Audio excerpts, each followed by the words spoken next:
Hi guys, welcome back to my channel. Happy Women's Day to all the great women out there. ఈ రోజు video వచ్చేసి చాలా అంటే చాలా స్పెషల్ వీడియో. నా ఛానల్లో ఫస్ట్ టైం స్పెషల్ వీడియో అయితే చేస్తున్నాను. అండ్ రెగ్యులర్గా నా ఛానల్లో only just cooking videos, vlogs అవి అయితే తీస్తూ ఉంటాను. అండ్ ఈ వీడియో అయితే చాలా అంటే చాలా బెనిఫిట్ అండ్ యూజ్ ఉంటుంది. అండ్ ఈవెన్ దో ఈ వీడియో 1 or 2 మెంబర్స్కి హెల్ప్ అయినా కూడా ఐఎమ్ సో హ్యాపీ. సో చాలా మంచి మంచి పాయింట్స్తో అయితే మీ ముందుకైతే వచ్చిన అండ్ ఇప్పుడు సొసైటీలో జరుగుతున్న అన్నింటి గురించి అయితే మీ దగ్గర అయితే మాట్లాడతాను. సో వీడియో ఎండ్ వరకు స్కిప్ చేయకుండా చూడండి. ఈ వీడియో మీ ఫ్రెండ్స్ ఆర్ ఫ్యామిలీ మెంబర్స్కి షేర్ చేయండి, వాళ్ళకు కూడా ఎంతో కొంత అయితే యూజ్ అవుతుంది. సో చాలా అంటే చాలా బాగుంటుంది వీడియో. అండ్ ఫస్ట్ అయితే ఇంకా లేట్ చేయకుండా వీడియోలోకి అయితే వెళ్దాం. ఉమెన్స్ డే అంటే ఓన్లీ జస్ట్ ఈ రోజు ఒక్కటే మీరు ఉమెన్కి రెస్పెక్ట్ ఇచ్చి ఇంకా మిగతా డేస్ అంతా రెస్పెక్ట్ ఇవ్వకుండా ఇంకా మీరు చేసే యాక్టివిటీస్ అవన్నీ చేయడం అయితే కరెక్ట్ కాదని అయితే చెప్తాను. అండ్ నాకు తెలిసిన వరకు అయితే ఇంట్లో పేరెంట్స్ అయినా సరే ఉమెన్స్కి, గర్ల్స్కి ఈవెన్ ఎంత రిస్ట్రిక్షన్స్ పెడుతూ ఉంటారు, అదే రిస్ట్రిక్షన్స్ బాయ్స్కి కూడా పెట్టి వాళ్ళు కూడా బ్యాడ్ హ్యాబిట్స్కి అలవాటు అవ్వకుండా ఉంటే ఈ సొసైటీలో జరిగే థింగ్స్ అయితే ఈ XYZ థింగ్స్ జరుగుతున్నాయి కదా ఈ రోజులో, సో అవి జరగకుండా ఉంటాయి అని అయితే నా ఒపీనియన్. సో మెయిన్గా మనం బాయ్స్కి కూడా మంచి మంచి హ్యాబిట్స్ అయితే చెప్పాలి. సో బాయ్స్కి ఈజీగా ఫ్రీడమ్ ఇచ్చి వాళ్ళు ఏం చేసినా ఏం అనకుండా ఉండడము అండ్ గర్ల్స్కి ఓన్లీ రిస్ట్రిక్షన్స్ పెట్టడము కరెక్ట్ కాదని అయితే నా ఒపీనియన్. సో మనం ఈవెన్ పేరెంట్స్గా మన పిల్లలకు ఎంత సెక్యూర్గా చూసుకుంటున్నాం అన్నది మనతోనే ఉంది. కమింగ్ టు ఫస్ట్ పాయింట్, ఇప్పుడైతే యూట్యూబ్ గురించి మాట్లాడుకుందాం. మెయిన్గా యూట్యూబ్ అనేది ఒక మంచి ప్లాట్ఫామ్. మంచిగా యూస్ చేసుకున్న వాళ్ళకి అండ్ నెగిటివ్గా యూస్ చేసుకున్న వాళ్ళకి నెగిటివ్ అవుతుంది, పాజిటివ్గా యూస్ చేసుకున్న వాళ్ళకి పాజిటివ్ అవుతుంది. సో యూట్యూబ్ చేసే వాళ్ళు కూడా ఎంతో డేర్ చేసి అయితే ముందుకు వస్తుంటారు. అండ్ మెయిన్గా యూట్యూబ్ స్టార్ట్ చేయడానికి వాళ్ళు ఎంతో కొంత ఫైనాన్షియల్గా ఇండిపెండెంట్గా ఉంటారు అన్న ఒపీనియన్తోనే అండ్ హస్బెండ్కి సపోర్ట్గా ఉంటారన్న ఒపీనియన్తోనే యూట్యూబ్ అయితే స్టార్ట్ చేస్తారు. వాళ్ళకి ఏమంత సరదా అయితే కాదు కదా, అన్ని వీడియోస్ తీసి ఎడిట్ చేసి అది మొత్తం ఎడిట్ చేసి మనకి అవుట్పుట్ రావాలంటే దాని వెనకాల ఎంతో కష్టం ఉంటుంది. అది ఎవరు గుర్తించరు. ఈమెకి ఏం పని పాట ఏం లేదు, ఇంట్లో ఉండి ఏం చేయాలో అర్థం కాక యూట్యూబ్ చేసుకున్నది అనే సిచ్యువేషన్ అయితే బయట ఇప్పుడు ప్రెజెంట్ అయితే నడుస్తుంది. సో వాళ్ళకి కూడా అర్థం అవుతుంది ఈ వీడియో త్రూ ఎంతో కొంత అని అయితే నేను అనుకుంటున్నాను. అండ్ యూట్యూబ్ చేయడం అయితే నార్మల్ విషయం అయితే కాదు. జాబ్ చేస్తే ఎంత ప్రెషర్ ఉంటుందో యూట్యూబ్కి కూడా అంతే ప్రెషర్ ఉంటుంది. మనకి దేంట్లో అయినా మనీ అయితే ఈజీగా రావు. సో ఎగ్జాంపుల్ నేను చెప్తాను, నా లైఫ్లో జరిగింది. ఇంకా యూట్యూబ్ స్టార్ట్ చేస్తున్నాము అని అంటే ఊరికే ఏదో టైంపాస్కి ఇంట్లో వీడియోస్ షూట్ చేసి తిన్నదరగాక ఇంకా వీడియో బయటికి వెళ్ళి వీడియో షూట్ చేయాలంటే కూడా దాని వెనకాల ఎంత ప్రెషర్ ఉంటుంది అన్నది వీడియో షూట్ చేసే వాళ్ళకి మాత్రమే తెలుస్తుంది. సో అది కూడా అర్థం చేసుకోవాలి. అండ్ యూట్యూబ్ స్టార్ట్ చేయాలి అంటే మనం ఎంతో డేర్ చేయాలి. ఎందుకంటే మెయిన్గా నెగిటివ్ కామెంట్స్ అయితే వస్తుంటాయి. ఆ నెగిటివ్ కామెంట్స్కి కూడా మనం ఫేస్ చేసి ముందుకైతే వస్తున్నాం. ఒకసారి సోషల్ మీడియాకి వచ్చినామంటే మనం ఎంతో కొంత డేర్ చేసే రావాలి. అన్నింటికి తట్టుకునే శక్తి ఉంటేనే రావాలి. సో యూట్యూబ్ అనేది అంత చిన్న విషయం అయితే కాదు. ఇప్పుడు యూట్యూబ్ చేసుకొని కూడా చాలా మంచి పొజిషన్లో ఉన్నారు. సో ఇప్పుడున్న గర్ల్స్ అందరూ ఇంట్లో జాబ్ చేయలేని సిచ్యువేషన్ ఉంది కాబట్టి పిల్లల్ని చూసుకోవడానికి అవ్వదు, వాళ్ళు జాబ్ చేయడానికి వెళ్తే అన్న ఇంటెన్షన్తో మాత్రమే యూట్యూబ్ అయితే స్టార్ట్ చేస్తున్నారు. సో అది అర్థం చేసుకోకుండా ఊర్లలో అయితే ఇంకా ఘోరం జనాలు, అసలు ఏం పని లేదు మీకు, ఇంట్లో ఉండి ఏం చేయాలో అర్థం అవ్వనందుకే ఇవన్నీ వీడియోస్ అన్నట్టు. ఇంకా కమింగ్ టు నెగిటివ్ కామెంట్స్, ఇప్పుడు నెగిటివ్ కామెంట్స్ గురించి అయితే మాట్లాడుకుందాం. అసలు ఇంట్లో తిని కూర్చొని ఏం పని పాట ఏం లేని వాళ్ళు అయితేనే వచ్చి ఏదో ఒక కామెంట్ అయితే పెడుతుంటారు. వాళ్ళు ఆ వీడియో తీయడానికి అసలు ఎంత కష్టపడ్డారో వాళ్ళకి మాత్రమే తెలుసు. ఒక ఛానల్ రన్ చేయాలి అంటే ఎంత ప్రెషర్ ఉంటుంది, దాని వెనకాల ఎంత హార్డ్ వర్క్ ఉంటుంది అన్నది ఆ యూట్యూబ్ ఛానల్ చేసే వాళ్ళకి మాత్రమే తెలుస్తుంది. ఏదో ఒకటి ఇంట్లో టైంపాస్కి వీడియోస్ చూస్తూ ఏ కామెంట్ పెట్టాలి, వీళ్ళకి ఎట్లా చేయాలి ఏంది అన్నది అనుకున్న వాళ్ళు మాత్రమే. సో ఈ నెగిటివ్ కామెంట్స్ వచ్చేవి అయితే అస్సలు పట్టించుకోవద్దు మెయిన్గా. ఎందుకంటే వాళ్ళు ఏం పని పాట లేకుండా అసలు ఫ్యామిలీ ఇంపార్టెంట్ ఉండదు, ఏం ఉండదు, అట్లాంటి వాళ్ళైతేనే వచ్చి నెగిటివ్ కామెంట్స్ పెట్టిపోతారు. సో అట్లాంటి వాళ్ళ గురించి అస్సలు మనం 1% కూడా పట్టించుకోవద్దు అనమాట. సో నా ఒపీనియన్ అయితే ఇదే. అండ్ ఇంకొకటి, ఈ ఉమెన్స్ డే స్పెషల్గా నేను చెప్పాలనుకున్నది, ఆడవాళ్ళకి ఆడవాళ్ళే శత్రువులు అనేది ఊకే అనలేదు. ఎందుకంటే నేను నార్మల్గా యూట్యూబ్లో అయితే చూస్తూ ఉన్నా రెగ్యులర్గా కామెంట్స్ పెట్టిన వాళ్ళు రియాక్ట్ అవుతూ ఉంటారు కదా. మెయిన్గా బాయ్స్ కంటే ఎక్కువ గర్ల్సే వచ్చి కామెంట్ పెడతారు. అబ్బా అసలు వాళ్ళకి ఏం పని ఉండదు ఆ ఇంట్లో, వాళ్ళకు కూడా శాతనైతే అసలు వాళ్ళు కూడా యూట్యూబ్ పెట్టుకొని ఉండొచ్చు కదా, ఎందుకు వచ్చి నార్మల్గా వీళ్ళకి కామెంట్స్ పెట్టడము కర్రేది అట్లా ఇట్లా అని కామెంట్స్ అయితే పెడుతూ ఉంటారు. నార్మల్గా వాళ్ళు రియాక్ట్ అయితే అవుతూ ఉంటారు కదా. సో మీకు కూడా కొంచెం బ్రెయిన్ తెచ్చుకొని ఒకరికి ఒకరు సపోర్ట్ చేసుకుంటేనే ఉమెన్స్ ఇంకా మంచి పొజిషన్లో అయితే ఉంటారు. ఎక్కువ కామెంట్స్ పెట్టడం ఈ మధ్య అయితే గర్ల్సే అబ్బా అసలు చేంజ్ అవ్వండి మీరు కూడా. అసలు ఏంది ఇది నాకు అర్థం కాదు. వాళ్ళు పని పాట లేకుండా చేస్తున్నారా వీడియోస్? పిల్లల్ని ఈ జనరేషన్లో ఒక పిల్లని సాకాలంటేనే వాళ్ళకి మంచి ఎడ్యుకేషన్ ఇవ్వాలి, మంచి లైఫ్ ఇవ్వాలి అంటేనే అసలు ఇద్దరు కష్టపడితేనే అవ్వలేని సిచ్యువేషన్.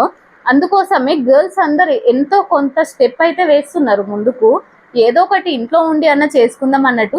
నేను కూడా యూట్యూబ్ చేస్తున్నా, నాకు కూడా అసలు మా పాపతో ఎంత స్ట్రగుల్ ఫేస్ చేస్తున్నా అనేది నాకు మాత్రమే తెలుసు. ఒక వీడియో షూట్ చేస్తుంటే పక్కన వాళ్ళకి ఏం పని లేదా, వీడియో తీస్తున్నావు అది ఇది అని అంటూనే ఉంటారు.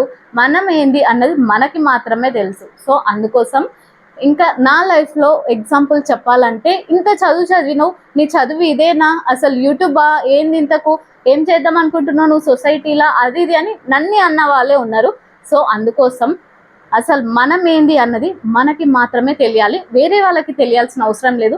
ఈ వీడియో త్రూ ఎంతో కొంతమంది గర్ల్స్ కూడా స్టెప్ వేస్తారని అయితే అనుకుంటున్నాను. ఇది ఒక మంచి ప్లాట్ఫామ్ అబ్బా, అసలు మంచిగా యూజ్ చేసుకుంటే.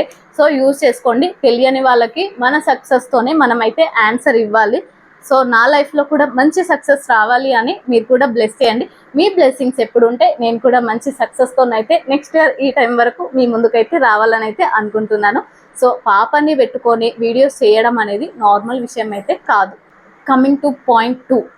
సో పాయింట్ 2 వచ్చేసి ఏంటంటే, గర్ల్స్కి వాళ్ళ లైఫ్లో మెయిన్గా పెద్ద అచీవ్మెంట్ అండ్ రీబర్త్ ఏదన్నా ఉంది అంటే అది ప్రెగ్నెన్సీ, డెలివరీ. ఒక అమ్మాయికి ఒక అబ్బాయికి డెలివరీ ఇవ్వడం అది ఎంత పెద్ద విషయం అన్నది రీబర్త్ అంటే ఇంకా మీకే తెలియాలి. సో ఈ ఒక్క పాయింట్లో అయినా అందరూ గర్ల్స్కి రెస్పెక్ట్ ఇవ్వాలని అయితే నేను అనుకుంటున్నాను. సో ప్రెగ్నెన్సీ జర్నీ అనేది ఒక్కొక్కరిది ఒక్కొక్కలా ఉంటుంది. ఫస్ట్ మనం ఒకరితోనైతే అస్సలు కంపేర్ చేయొద్దు. ఇప్పుడున్న సొసైటీలో మెయిన్గా విలేజెస్లలో అయితే ఫస్ట్ కంపారిజన్ ఇంపార్టెంట్, తర్వాతనే వాళ్ళు ఏమైనా వాళ్ళ హెల్త్ ఏది అయినా సరే కంపారిజన్ ఉంటేనే పక్కన వాళ్ళ గురించి వచ్చి మనకు చెప్తూ ఉంటారు. వాళ్ళకి ఏం పని పాట ఏం ఉండదు. సో పక్కన వాళ్ళ గురించి వచ్చి మనకు చెప్తే అదేదో మనం ఇంకా మొత్తం వాళ్ళ లైఫ్ మొత్తం మనమే లీడ్ చేయాలి అన్నట్టు. సో ఫస్ట్ మెయిన్ థింగ్ ఇంకా ఇది అంతా పక్కకు పెట్టేస్తే, డెలివరీ అంటే నార్మల్ అండ్ సి సెక్షన్ రెండూ ఉంటాయి. నా ఒపీనియన్ ప్రకారం నార్మల్ డెలివరీ ఎంత పెయిన్ ఉంటుందో సి సెక్షన్ కూడా అంతే పెయిన్ ఉంటుంది. సి సెక్షన్ ఎంత పెయిన్ ఉంటుందో నార్మల్ డెలివరీ కూడా అంతే పెయిన్ ఉంటుంది. ఏదైనా ఈక్వల్గా పెయిన్ ఉంటుంది, ఏది ఒకటి ఈజీగా అయితే అవ్వదు. ఇంకా కొందరు అయితే మాట్లాడుతూ ఉంటారు, నార్మల్ డెలివరీకి భయపడి నువ్వు వెళ్ళి సి సెక్షన్ చేసుకున్నావు అని అనేవాళ్ళు కూడా చాలామంది ఉన్నారు ఈ సొసైటీలో. సో నేను వాళ్ళకి చెప్పాల్సింది ఏంటంటే, ఇప్పుడు రెండు ఈక్వల్ పెయిన్ ఉంటాయి. నార్మల్ డెలివరీకి భయపడి నువ్వు వెళ్ళి సి సెక్షన్ చేసుకున్నావు అనడం ఏమాత్రం కరెక్ట్ అసలు నాకు అర్థం కాదు. ఒక్కొక్కరి బాడీ ఒక్కొక్కలా ఉంటుంది అండ్ మన బాడీ ఏంటి అన్నది మనకి మాత్రమే తెలుసు. అండ్ డాక్టర్స్ అయితే సజెస్ట్ చేస్తారు మన బాడీకి ఏంటి అని. ఇప్పుడున్న జనరేషన్లో డాక్టర్స్నే రాంగ్ అనే వాళ్ళు ఉన్నారబ్బా, అసలు అర్థం కాదు. వాళ్ళు అంత చదువు ఎందుకు చదివింటారు ఇంతకు నాకు అర్థం కాదు. ఇంకా వీళ్ళే కరెక్ట్ అనుకున్నప్పుడు వీళ్ళు మనకి నార్మల్ డెలివరీ అవుతుంది, నువ్వు సి సెక్షన్ కావాలని చేసుకున్నావు అంటే ఎవరు అంత ఈజీగా వెళ్ళి సి సెక్షన్ అయితే చెయ్యండి మాకు అని అడిగి అయితే చేసుకోరు కదా. డాక్టర్స్ అయినా అంత ఈజీగా అసలు ఎందుకు చేస్తారు చెప్పండి. సో రెండింటికి ఈక్వల్ పెయిన్ ఉంటుంది. అండ్ ఒక బేబీకి మనం బర్త్ ఇస్తున్నామంటే మనం అన్నింటికి తట్టుకునే శక్తి ఉంది కాబట్టి మనం ఒక బేబీకి బర్త్ ఇస్తున్నాం. మనం నార్మల్ డెలివరీకి భయపడి వెళ్ళి సి సెక్షన్ చేసుకునేంత వేస్ట్ అయితే కాదు అని నా ఒపీనియన్.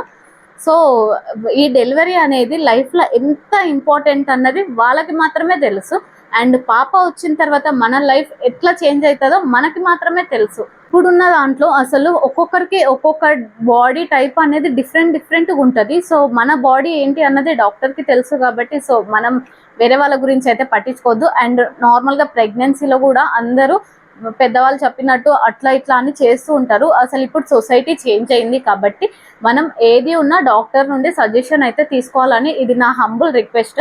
సో పక్కన వాళ్ళు చెప్పినట్టు వినడం అయితే కరెక్ట్ కాదు. ఎందుకంటే నా ప్రెగ్నెన్సీ జర్నీయే నేను ఫేస్ చేసిన చాలా అంటే చాలా రిస్క్ అయిన ప్రెగ్నెన్సీ జర్నీ. డాక్టర్సే అసలు షాక్ అయ్యారు. అండ్ నా ప్రెగ్నెన్సీ జర్నీ గురించి కూడా కావాలనుకుంటే కింద కామెంట్ చేయండి, షేర్ చేసుకుంటాను. అండ్ నాకు ఒక సెప్టమ్ ఉంది, యూటరస్ సెప్టమ్ ఉంది. యూటరస్ సెప్టమ్ నుండి కూడా నేను 9 మంత్స్ మా బేబీకి బర్త్ ఇచ్చిన అంటే అది ఏంటి అన్నది నాకి, మా హస్బెండ్కి అండ్ డాక్టర్స్కి మాత్రం తెలుసు, ఎవ్వరికి తెలీదు. సో అంత ఈజీగా అయితే జడ్జ్ చేయొద్దు అని నా humble request. Coming to gender, అసలు మనం ఒక హెల్తీ బేబీ రావాలి అని మాత్రమే అనుకుంటాం. ఇప్పుడున్న జనరేషన్లో పిల్లలకి అసలు ఎన్ని డిసీజెస్ అయితే వస్తున్నాయి, కొత్త కొత్త డిసీజెస్ వస్తున్నాయి. సో అందుకోసం మనకి ఒక హెల్తీ బేబీ వస్తే చాలు, అది బాయ్ ఆర్ గర్ల్ ఎవరైనా సరే అన్నట్టే అనుకుంటాము. కానీ ఇంకా ఏంటో అసలు జనాలు, ఎగ్జాంపుల్ నన్నే తీసుకుంటే నాకు ఈ బేబీ గర్ల్ అంటే ఇష్టం. ఫస్ట్ నుండి నేను బేబీ గర్లే కావాలని అయితే అనుకున్నాను.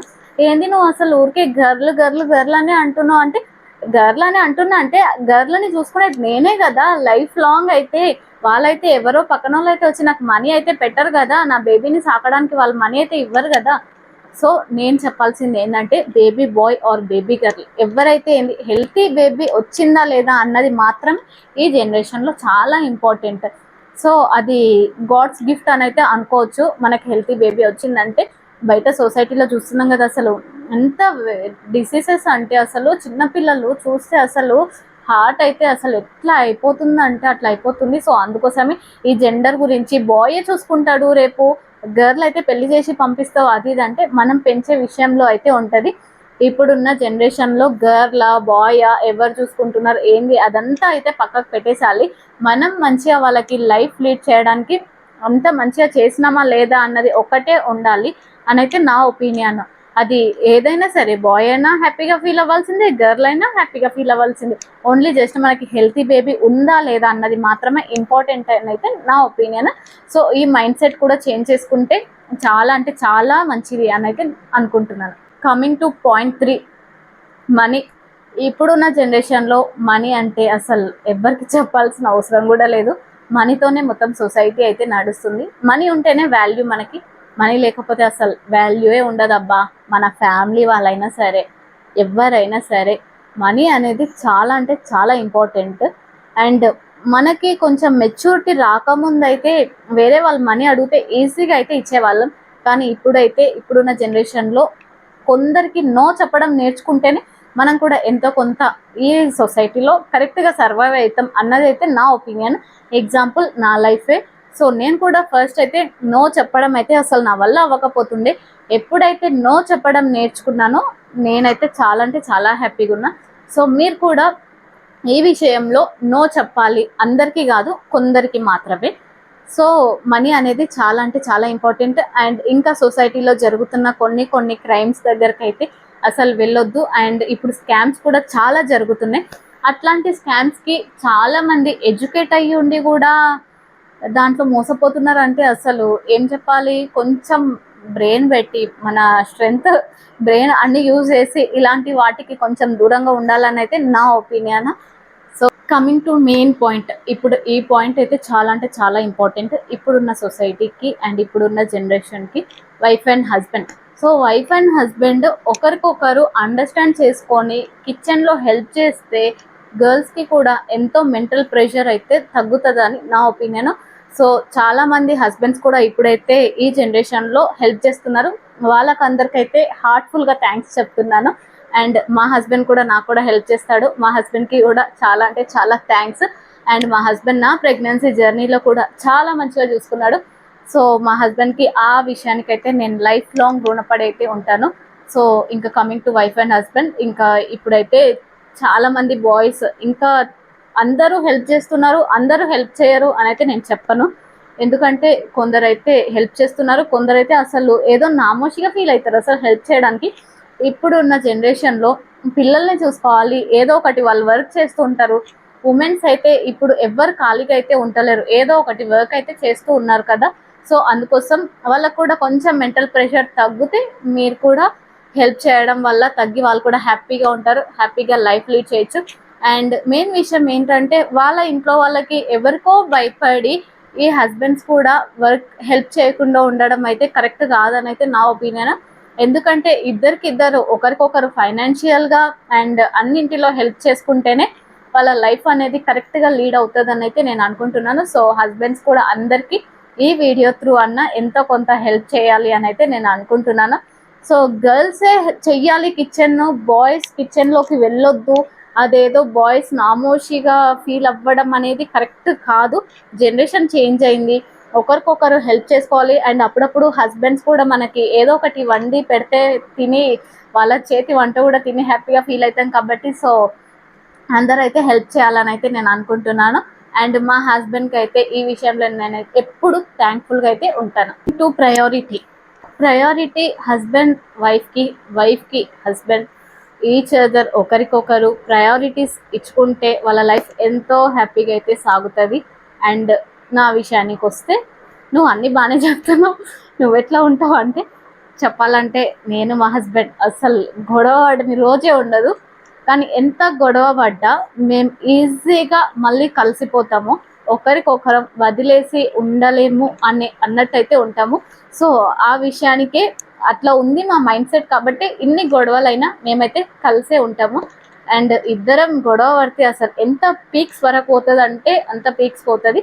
సో అంతా కూడా గొడవ పడడం అయితే మంచిది కాదు. కానీ ఇంకా మేమిద్దరం కలిసిపోతామన్న నమ్మకం ఉంది కాబట్టి థర్డ్ పర్సన్ ఎంటర్ అవ్వకపోతే మేమైతే ఎప్పుడు హ్యాపీగానే ఉంటాం. సో మీరు కూడా మీ వైఫ్కి, మీ హస్బెండ్కి ప్రయారిటీస్ ఇచ్చి మెయిన్ ప్రయారిటీ వాళ్ళని పెట్టుకుంటే లైఫ్ లాంగ్ హ్యాపీగా ఉంటారని అయితే నేను అనుకుంటున్నాను.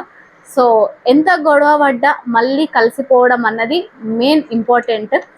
ఇక్కడ నా విషయానికి వస్తే నేను ఎంత గొడవ పడతానో మళ్ళీ తొందర కలిసిపోతాను నేనే. ఎందుకంటే నేను ఎక్కువసేపు అయితే అసలు గొడవ పడ్డాక మాట్లాడకుండా అయితే ఉండలేను. సో మా హస్బెండ్ అయినా అంతే, గొడవ పడ్డాక ఆనే అసలు మాట్లాడకుండా ఉండడం అంటే ఇంకా ఆనే వల్ల కాదు. సో అందుకోసం ఒకరికొకరం అయితే అర్థం చేసుకొని ఇన్ని గొడవలు పడ్డా, నాకు తెలిసి మా అంత అయితే అసలు ఎవరు గొడవ పడ్డరు. అంత గొడవ పడ్డా ఇంత మంచిగా కలిసి ఉంటున్నామంటే ఒక అండర్స్టాండింగ్ అండ్ విడిపోవద్దు అన్న ఆలోచన.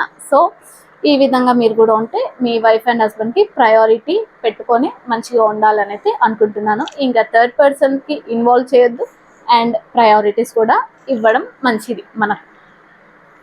నేను అందరు మెన్స్కి కోరుకునేది ఒకటి, మీ వైఫ్ ప్రెగ్నెంట్ ఉంటే ఆమెని ఆ 9 months చూసుకునే దాన్ని బట్టే ఆమె లైఫ్ లాంగ్ మీకైతే రుణపడి ఉంటుందని నా ఒపీనియన్. ఎందుకంటే ఎగ్జాంపుల్ నేనే, మా హస్బెండ్ ఆ ప్రెగ్నెన్సీ జర్నీలో చూసుకున్న విధానం కాబట్టి నేను ప్రతిసారి గొడవ పడ్డా తగ్గడానికి అండ్ నాకు ఒక్కసారి అది గుర్తు వస్తే ఆ డేస్ అలా చూసుకున్నాడు కదా అన్న మైండ్ సెట్తోనే నేను ఎంత గొడవ పడ్డా మళ్ళీ తర్వాత ఒకసారి అది గుర్తు చేసుకొని మళ్ళీ ఎప్పట్లాగైతే అయిపోతాను. సో అందుకోసం ప్రతి ఒక్క హస్బెండ్ ప్రెగ్నెన్సీలో అనేది వాళ్ళ వైఫ్ని చూసుకోవడం చాలా ఇంపార్టెంట్. మీరు ఎవరికి భయపడి వాళ్ళు ఇంట్లో వాళ్ళు ఏమనుకుంటారు, వాళ్ళు ఏమనుకుంటారు, వీళ్ళు ఏమనుకుంటారు, బయట ఉంటే అసలు వైఫ్ని ఇట్లా చూసుకుంటే ఏమనుకుంటారు అంటే నీ లైఫ్లో మెయిన్ పిల్లర్ ఎవరు అంటే వైఫ్. సో అందుకోసం ఎవరికి భయపడాల్సిన అవసరం అయితే లేదు. సో వాళ్ళని ఎంత మంచిగా చూసుకుంటే మీకు కూడా ఫ్యూచర్ అయితే అంత మంచిగా ఉంటుంది. సో అందుకోసం హెల్తీగా ఉండాలి, హ్యాపీగా ఉండాలి అంటే కంపల్సరీగా అయితే చూసుకోవాలి. సో అందరు మెన్స్ కూడా చేంజ్ అవుతారని అయితే అనుకుంటున్నాను. చాలా వరకు అయితే ఇప్పుడు చాలా మంది అయితే చూసుకుంటున్నారు. సో ఎంతో కొంతమంది అయితే చూసుకోరు కదా, సో వాళ్ళు కూడా చూసుకోవాలి అని నా humble request. Coming to suicides, ఇప్పుడున్న జనరేషన్లో లవ్ అనేది ఉందంటే అది 90% అయితే ఫేక్గానే ఉంది, 10% ఎక్కడనో ఒక దగ్గర అయితే ట్రూగా అయితే ఉందని అయితే అనుకుంటున్నాను. సో చాలామంది జనాలను అయితే ఇక్కడ బయట అయితే చూస్తున్నాము, చిన్న చిన్న పిల్లలు ఆ లవ్ చేసి సూసైడ్స్ చేసుకోవడం కరెక్ట్ అయితే కాదు అని నేను 100% అయితే చెప్తాను. సో రీసెంట్గానే చాలామంది అయితే సూసైడ్స్ అయితే చేసుకుంటున్నారు. సో ఇది అయితే కరెక్ట్ కాదు. ఎందుకంటే ఒక అబ్బాయి లవ్ చేసిండు అంటే ఈ జనరేషన్లో ట్రూగా లవ్ చేయడం అంటే చాలా తక్కువ. అండ్ పేరెంట్స్ లవ్ ముందు ఈ లవ్ చాలా అంటే చాలా తక్కువ అని మనం పేరెంట్స్ అయిన తర్వాత అయితే తెలుస్తుంది. సో అందుకోసం ఒకవేళ మీరు లవ్ చేసినా ఆ లవ్లో ఫెయిల్ అయినా అసలు సూసైడ్ వరకు అయితే అస్సలు వెళ్ళొద్దు. సూసైడ్ అనేది అసలు ఆప్షనే పెట్టుకోవద్దు. ఎందుకంటే ఆ సూసైడ్స్ వల్ల ఎవరికైనా లాస్ ఉంది అంటే అది పేరెంట్స్కి మాత్రమే. వాళ్ళు స్ట్రగుల్ అయినంత ఎవరైతే స్ట్రగుల్ అవ్వరు. సో అందుకోసం ఆ సూసైడ్స్కి అయితే వెళ్ళొద్దు. ఈవెన్ దో బాయ్స్ అయినా సరే, గర్ల్స్ అయినా సరే, ఒకరు ట్రూగా ఉంటే ఒకరు ట్రూగా ఉండలేని రోజులు అయితే వచ్చినాయి. సో గర్ల్ ట్రూగా ఉంటే బాయ్ ట్రూగా ఉండరు, బాయ్ ట్రూ ఉంటే గర్ల్ ట్రూ ఉండరు. సో అందుకోసం ఒకవేళ లవ్ చేసి ఫెయిల్ అయినా కూడా సూసైడ్ వరకు అయితే అస్సలు వెళ్ళొద్దు. ఎందుకంటే మనకి మన పేరెంట్సే చాలా అంటే చాలా లాస్ అయిపోతారు. ఎందుకంటే చిన్నప్పటి నుండి మనం ఒక ఏజ్కి వచ్చే వరకు వాళ్ళు ప్రతి ఒక్క విషయంలో ఎంత గారాబంగా చేసింటారు అండ్ ఎడ్యుకేషన్కి ఎంత ఇన్వెస్ట్ చేసింటారు. లైఫ్ అంతా అసలు వాళ్ళు మనమే లైఫ్ అనుకొని ఉంటారు. సో అందుకోసం ఎందుకంటే ఇప్పుడు మా పాప ఓన్లీ జస్ట్ ఇప్పుడు 19 months ఓల్డ్. కానీ ప్రతి ఒక్క రోజు నాకు నిద్ర వచ్చినా కూడా అసలు నేను కళ్ళు కూడా మూసుకోను, ఏమన్నా నోట్లో పెట్టుకుంటారేమో ఏంటో అని. సో ఇప్పుడు సొసైటీ ఇప్పుడున్న జనరేషన్లో అయితే పేరెంట్స్ అయితే పిల్లల్ని ఎంత అంటే అంత చూసుకుంటున్నారు జాగ్రత్తగా. సో అందుకోసము ఇవన్నీ గుర్తు చేసుకొని సూసైడ్స్ వరకు అయితే వెళ్ళొద్దు. సూసైడ్సే లైఫ్ కాదు, లవ్వే లైఫ్ కాదు. ఎందుకంటే మనకి అంతకంటే మంచి లైఫ్ ఇంకా తర్వాత అయితే ఉంటుంది. సో అందుకోసం దాని విషయానికే వెళ్ళొద్దు. ఏమన్నా ఉంటే మనం ఒక మన ఫ్రెండ్స్ దగ్గర ఒక 5 minutes 10 minutes షేర్ చేసుకుంటే అసలు ఆ బాధ మొత్తం అయితే తగ్గిపోతుంది. ఎంతో కొంత వాళ్ళు కూడా మోటివేట్ చేస్తారు కాబట్టి మన మైండ్ అయితే రిలాక్స్ అయిపోతుంది. సో మీకు అట్లాంటి సిచ్యువేషన్ వస్తే ఎట్లాగో పేరెంట్స్తోనే షేర్ చేసుకోరు కాబట్టి ఫ్రెండ్స్కి కాల్ చేసి ఒక 10 minutes 20 minutes మాట్లాడితే మైండ్ అంతా రిలాక్స్ అయ్యి అలాంటి థాట్స్ అయితే రావు. సో అందుకోసం అస్సలు అయితే సూసైడ్స్ అయితే చేసుకోకండి. హంబుల్ అంటే హంబుల్ రిక్వెస్ట్ ఇది. మీకు ఏదన్నా మంచిగా అనిపిస్తే ఏమన్నా పాయింట్స్ చెప్పాలనుకుంటే కింద కామెంట్ సెక్షన్లో అయితే కామెంట్ చేయండి. అండ్ ఇంకా ఇలాంటి వీడియోస్ ఏమన్నా మంచి మంచి వీడియోస్ మోటివేషన్ వీడియోస్ కావాలనుకుంటే కామెంట్ చేయండి. మంచి మంచి వీడియోస్ చేయడానికి అయితే ట్రై చేస్తుంటాను. అండ్ నా ప్రెగ్నెన్సీ జర్నీ అండ్ నేను ప్రెగ్నెన్సీలో తిన్న ఫుడ్ అది మొత్తం వీడియో కావాలనుకుంటే ట్రై చేస్తాను మ్యాక్సిమం నెక్స్ట్ షూట్ చేయడానికి. సో ఇంకా ఫైనల్గా వీడియో అయితే ఇది. మీకు ఎలా అనిపించిందో చెప్పండి. సో గైస్ ఇంకా లాస్ట్ వరకు వీడియో చూసిరంటే థ్యాంక్ యూ సో మచ్. ఇంకా మీ ఫ్రెండ్స్ అండ్ ఫ్యామిలీ మెంబర్స్కి కూడా షేర్ చేయండి. ఈ వీడియో త్రూ ఎంతో కొంత నాలెడ్జ్ ఆర్ హెల్ప్ ఏదో ఒకటి అయితే అవుతుంది. So thank you for watching. By by. Love you all.